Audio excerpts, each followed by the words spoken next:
Hey guys, welcome to Crazy Days. Just a quick canning tip here today. Lots of people asked about my broth. What I've been doing with the broth, how I'm doing the broth, and how I'm doing chicken. So I have quarts and I have pints here of just broth. Then I have 5 pints of chicken and broth. This is one of the biggest stock pots that I have. I don't know how many quarts it is. It's like 23 or 26, something like that.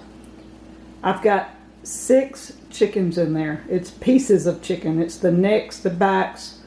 I did put the wings up. Somebody said something about it. We put wings in some of them we didn't. We did package some wings, but it's the necks, the backs, and all the little pieces are in there of 6 chickens. I covered it with water. I added salt, and I added peppers and onions because we have plenty of onions and plenty of peppers. And I bring it to a boil, and then I turn the fire down. I let it boil about an hour, hour and a half. I turn the fire down, let it go for another hour, hour and a half, and then I have broth, and then I take the chicken, the bones, and I take any meat that's left off of it. Danny helps me take the meat off the bones, and out of what we did yesterday with the pot like I just showed you, I had 5 pints of meat and broth. Anytime you do meat, it has to go an hour and a half. So those 5 pints had to go an hour and a half last night. All the broth here, pints is I think 20 minutes, quarts is a 25. I had green beans, so I think it was 4 quarts of green beans and these back 3 of broth, all canned at the same time. So I did 25 minutes with those, the first one, and then I did 25 minutes with the second batch because I had a quart in with the pints. So anytime you have a bigger amount, like I had 6 pints and 1 quart, that meant, or 7 pints and 1 quart. That meant I had to go to the 25 minutes in order to make the quart be okay. In the boiling process, it probably takes me 3 to 4 hours with it on my stove.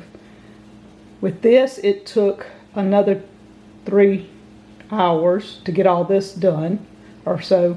So it was all day. I did beans, I did blueberries, I did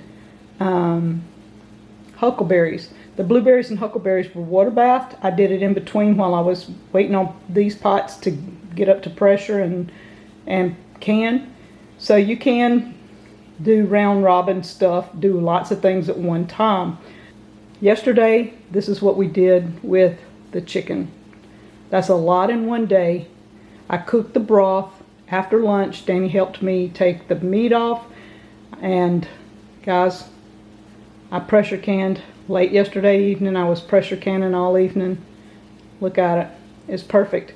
I can take and open one of these, just broth, add rice, noodles, whatever you want to do to make chicken soup, to make chicken and rice, chicken and dumplings. It's amazing. You can add it to stews, casseroles, soups. I mean, it's endless for the chicken broth. And plus, if you're sick, what better than mom's chicken broth? You know, chicken noodle soup. Just minus the noodles, but you can make it work. The chicken can go in anything. You can dump all the juice out and use it for something else and make chicken salad.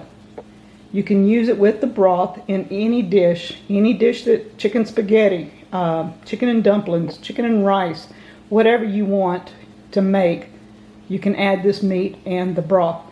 The possibility of meals here is endless. You can make any kind of anything you want with chicken and broth. You can add the broth to your vegetables. Lots of people do. So guys, if you don't have water and you need a way to cook something, your vegetables or make soups, broth is the next best thing. Actually, it's better than water. It's got a lot of properties. Check it out. So this is just a little quick tip on chicken broth and chicken, pressure canned for future use. Thank you guys from Crazy Days.